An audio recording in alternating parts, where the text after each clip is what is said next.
नानागंज गांव में प्रेमलता अपनी दो बेटियों मानसी और ज्योति के साथ रहती थी। प्रेमलता मछली बेचने का काम करती थी। मैं मछली बेचने जा रही हूँ, तुम में से कौन मेरे साथ चलेगा? मैं नहीं जा रही, आज मुझे अपनी सहेली के घर जाना है। जिस दिन मछली बेचने जाओ उस दिन कपड़ों से मछली की बदबू आती है, नाक सड़ जाती है मेरी। मैं भी नहीं जा पाऊंगी, मेरे पैरों में मेहंदी लगी हुई है। माँ, इसने जानबूझकर पैरों में मेहंदी लगाई ताकि आपके साथ मछली बेचने ना जाना पड़े। ज्यादा मत बोल, एक थप्पड़ लगाऊंगी तो दांत बाहर आ जाएंगे। अच्छा ठीक है, लड़ना बंद करो। मैं अकेली ही जा रही हूँ, लौट कर आऊं तो घर का सारा काम किया हुआ मिलना चाहिए, वरना दोनों की पिटाई करूंगी। प्रेमलता मछली बेचने निकल पड़ी। मछली वाली, मछली ले लो, ताजा विटामिन से भरपूर मछलियाँ ले लो। प्रेमलता जब रोड पार कर रही थी तो अचानक एक कार प्रेमलता से टकराई। प्रेमलता का एक्सीडेंट हो गया। माँ, ये क्या हो गया? काश मैं आपके साथ मछली बेचने चली गई होती। हमें माफ कर दो माँ। रो मत बेटियों, अब पता नहीं मैं जिंदा रहूं या ना रहूं।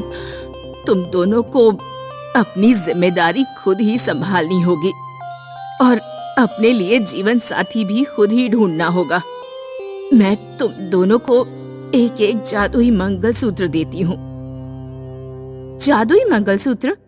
जो भी लड़का तुम्हें पसंद आए उससे किसी तरह ये मंगलसूत्र अपने गले में डलवा लेना, फिर वो वैसा ही करेगा जैसा तुम कहोगी, लेकिन इसका गलत इस्तेमाल मत करना। मानसी और ज्योति की माँ दोनों को एक एक मंगलसूत्र देकर मर गई।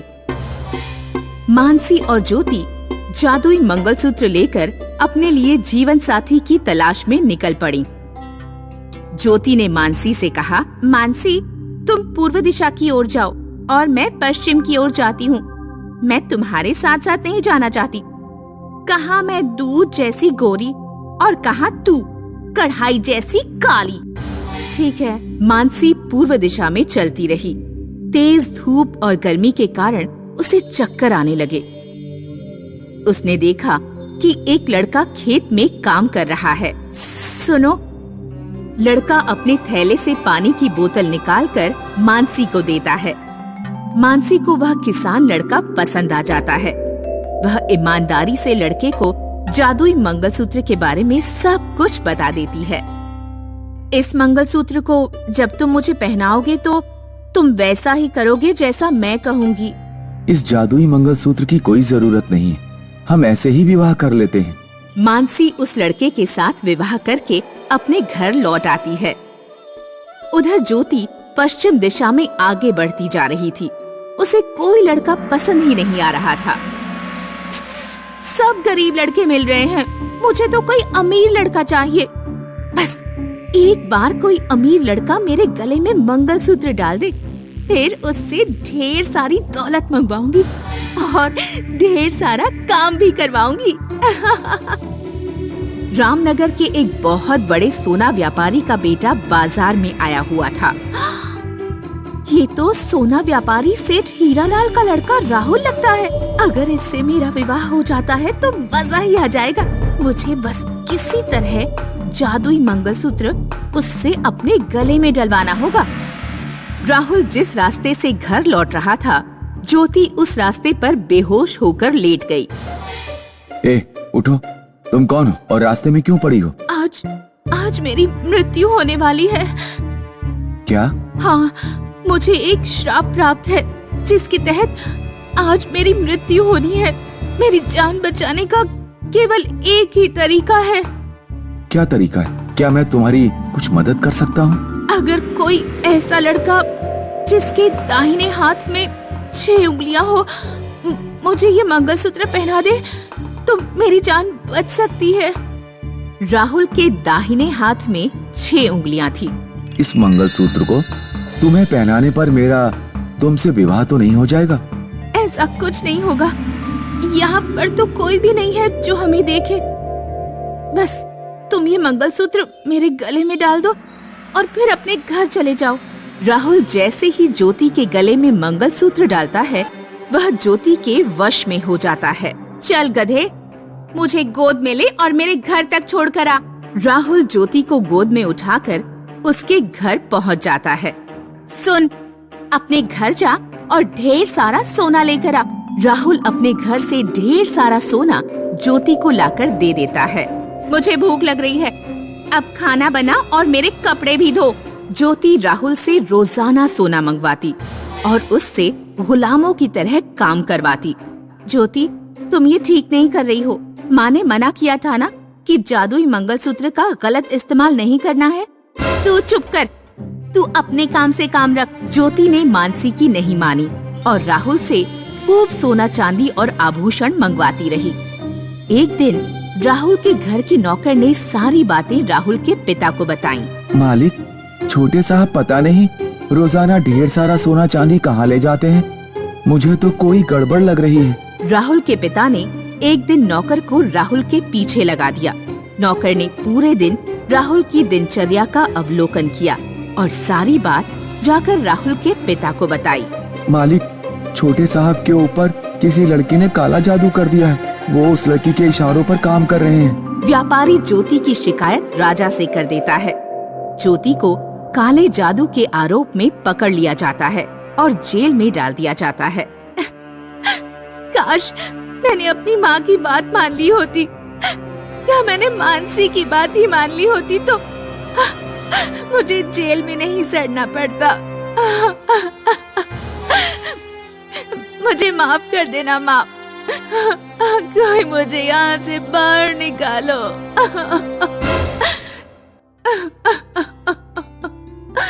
कोई मुझे यहाँ से बाहर निकालो। मानसी अपना सब कुछ गिरवी रखकर जुर्माना चुकाती है और ज्योति को जेल से मुक्त कराती है। तो तुमने क्या सबक सीखा ज्योति? किसी भी अच्छी चीज का गलत इस्तेमाल नहीं करना चाहिए। बहुत दूर देश की बात है। एक कस्बे में डेजी और अप्रैल नाम की दो बहनें अपनी बीमार माँ के साथ रहती थीं। अप्रैल, मैं दूध दूह रही हूँ, तू जरा माँ को दवा दे दे और थर्मामीटर से उनका बुखार भी चेक कर लेना। अप्रैल डेजी से छोटी थी। अप्रैल को यह बिल्कुल पसंद नहीं था कि उसकी बड़ी बहन उसे किसी बात का ऑर्डर दे।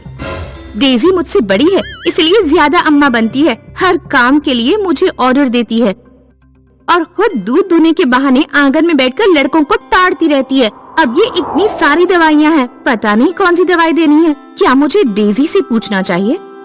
नहीं, उस बेकार इंसान से पूछने का कोई मतलब नहीं। ये गुलाबी वाली गोली खिला देती हूँ, ये माँ ने बहुत दिनों से नहीं खाई है। अप्रैल अपनी माँ को अनजाने में गलत दवा खिला देती है। गलत दवा खाने के कारण माँ की तबीयत बिगड़ जाती है।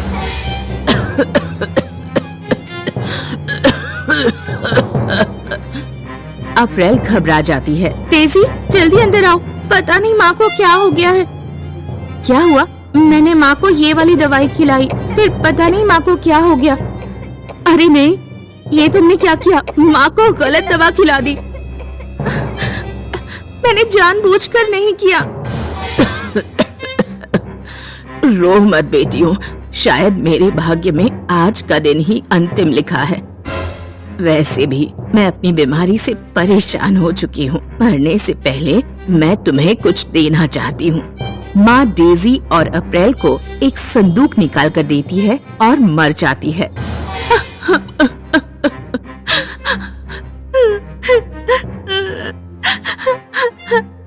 नहीं माँ, आप हमें छोड़कर नहीं जा सकती। मुझे माफ कर देना माँ, मैंने आपको गलत दवा खिला दी। माँ, वापस आ जाओ माँ, वापस आ जाओ। अब हम किसके सहारे जिएंगे? दोनों बहनें संदूक खोलकर देखती हैं। संदूक में 2 पोटलियां और एक लेटर था। डेजी लेटर पढ़ती है। मेरी प्यारी बेटियों, तुम्हारी उम्र अब विवाह करने लायक हो चुकी है, लेकिन मेरे जाने के बाद ऐसा कोई नहीं जो तुम्हारे लिए योग्य वर ढूंढे।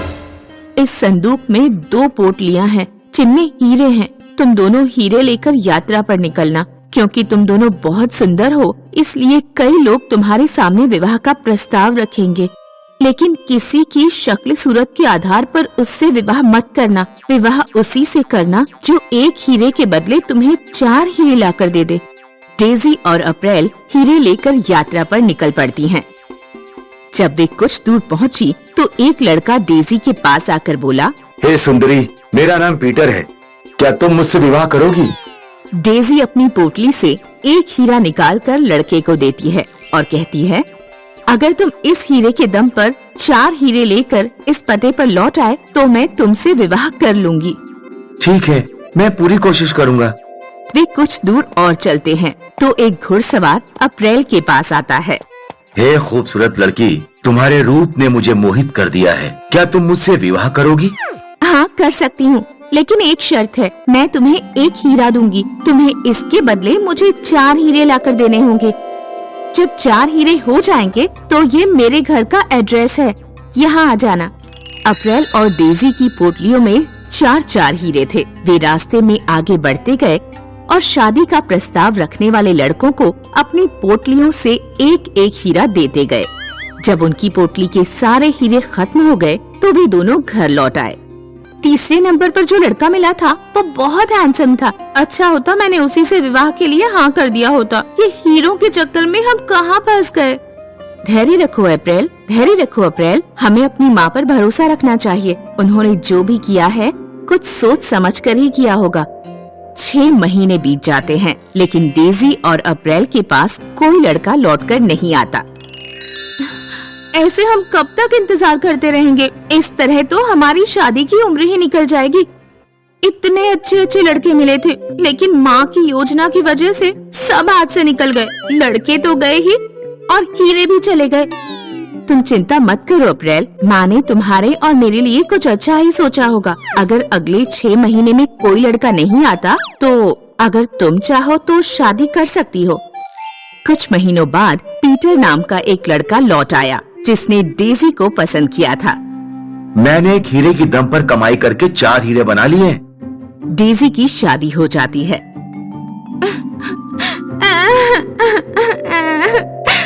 तुम्हारी तो शादी हो गई और मैं ऐसे ही रह गई। लगता है मुझे लेने कोई नहीं आएगा। आएगा अप्रैल, थोड़ा धीरज रखो। माँ, तुम आसमान से देख रही हो ना, क्या ईश्वर इतना निर्दयी है? मैंने जिन लड़कों को हीरे दिए थे उनमें से कोई भी लौटकर क्यों नहीं आता? आखिरकार एक दिन जॉन नाम का एक लड़का आता है जिसने अप्रैल को पसंद किया था। तुम्हारे दिए 1 हीरे को बेचकर मुझे जो पैसे मिले मैंने उन्हें अलग अलग जगह पर निवेश किया और इतना पैसा कमाया कि आज मैं 4 नहीं बल्कि पूरे 10 हीरे लेकर लौटा हूँ। मुझे लगता है कि तुम दोनों की माँ बहुत बुद्धिमान रही होंगी। वे निवेश की ताकत जानती होंगी। इस तरह अप्रैल की भी शादी हो जाती है। देखा मेरी प्यारी छोटी बहन, माँ की बुद्धिमानी की वजह से आज हमें इतने बुद्धिमान जीवन साथी मिल पाए और हमारे हीरे भी वापस आ गए। ठीक कहा, आज मुझे एहसास हुआ कि सब्र का फल बहुत मीठा होता है।